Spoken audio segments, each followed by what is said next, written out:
Olá, sejam bem-vindos! Hoje a gente vai mergulhar um desafio fascinante. Como entender o comportamento humano da forma como ele realmente acontece. Os pesquisadores têm, na verdade, um verdadeiro kit de ferramentas para observar o mundo. E é essa caixa que a gente vai abrir hoje para ver o que tem dentro. Essa é a grande questão, não é mesmo? A partir do momento em que um pesquisador aparece, sei lá, com uma prancheta na mão, as pessoas já podem começar a agir de um jeito diferente. Então, como é que se contorna isso? Como capturar a realidade de uma forma autêntica? Vamos explorar 3 abordagens bem inteligentes que buscam resolver exatamente esse problema. Certo, vamos começar com a primeira ferramenta. Imagine um pesquisador que atua como um detetive silencioso, observando a vida cotidiana sem deixar rastros. O objetivo aqui é ser quase invisível, para que o comportamento natural das pessoas possa fluir sem interferência. Pense nisso. O uso de celular em sala de aula é algo super comum. Mas se um pesquisador chegasse anunciando: "Olha, pessoal, estou aqui para ver quantas vezes vocês usam o celular", isso mudaria tudo na hora, né? O desafio é justamente conseguir registrar essa frequência sem alterar a dinâmica normal da sala. E aqui está a solução: a observação naturalística. Olha, o nome já diz praticamente tudo. O pesquisador vai até o ambiente natural, nesse nosso exemplo, a sala de aula, e simplesmente assiste, sem intervir em absolutamente nada. É a forma mais pura de observar o que já está acontecendo. E o procedimento é de uma simplicidade elegante. O observador fica lá no fundo da sala, quietinho, como se fosse só mais um espectador. Com um caderno ou um tablet, ele anota discretamente cada vez que um celular é pego, cada notificação que é checada. A regra de ouro é não interferir. Mas claro, essa ideia de detetive silencioso levanta uma questão ética muito importante.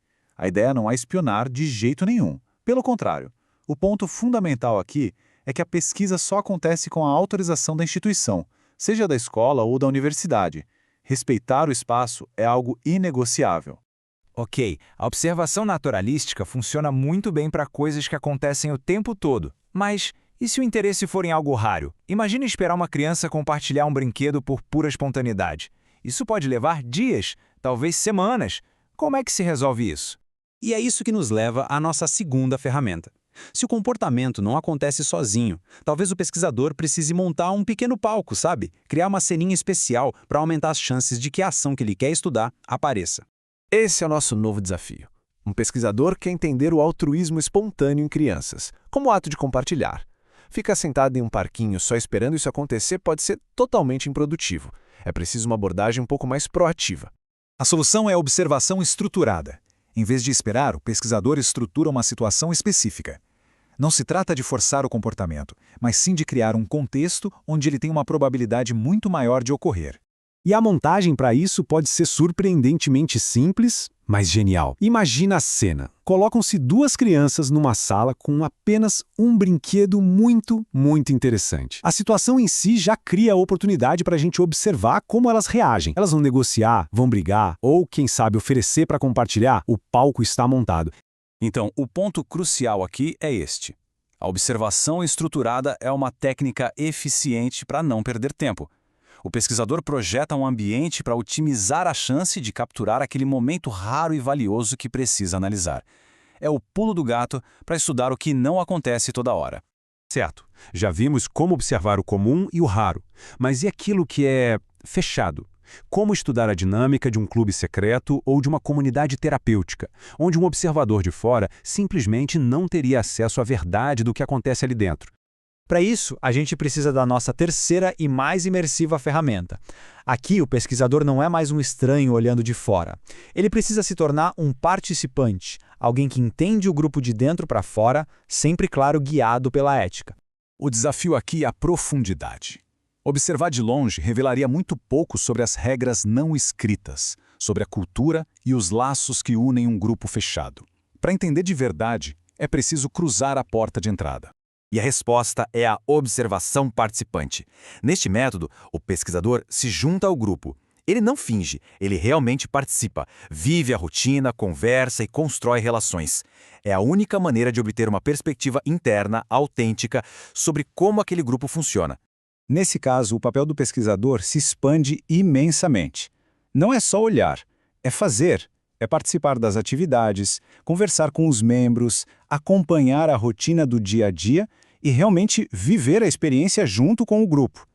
É uma imersão completa para entender aquela dinâmica por dentro. E aqui, mais uma vez, a ética é a base de tudo. Por ser um método tão íntimo, as regras são ainda mais rigorosas. É essencial obter o consentimento de todos, ser transparente sobre o propósito da pesquisa e, acima de tudo, garantir a privacidade e o bem-estar dos participantes. Não causar dano é a diretriz máxima, sempre. Bom, então vamos juntar tudo isso. O que a gente viu não são apenas 3 métodos aleatórios, mas um verdadeiro kit de ferramentas, e cada ferramenta tem um propósito específico, projetada para um tipo diferente de trabalho investigativo. Então, agora tudo se encaixa. Para comportamentos comuns do dia a dia, temos o detetive silencioso, que precisa do consentimento institucional. Para os raros, entra em cena um montador de cenários, que tem que criar uma situação justa para todo mundo. E por fim, para grupos fechados, temos o participante ético, que preza acima de tudo pela privacidade e pelo respeito. Cada papel com seu foco e sua responsabilidade. No fim, é sobre escolher a ferramenta certa para a pergunta certa. E esta é a grande lição desta análise. Não existe um método melhor em termos absolutos. O que existe é o método mais adequado para o mistério que se quer desvendar. A grande habilidade de um bom pesquisador está em saber qual ferramenta pegar do seu kit para cada situação. E para terminar, fica uma pergunta para reflexão. Com essas ferramentas em mente, que aspecto do nosso dia a dia, da nossa sociedade ou de algum grupo específico por aí mereceria um olhar mais cuidadoso, mais atento, mais observador? O que a gente ainda precisa entender melhor?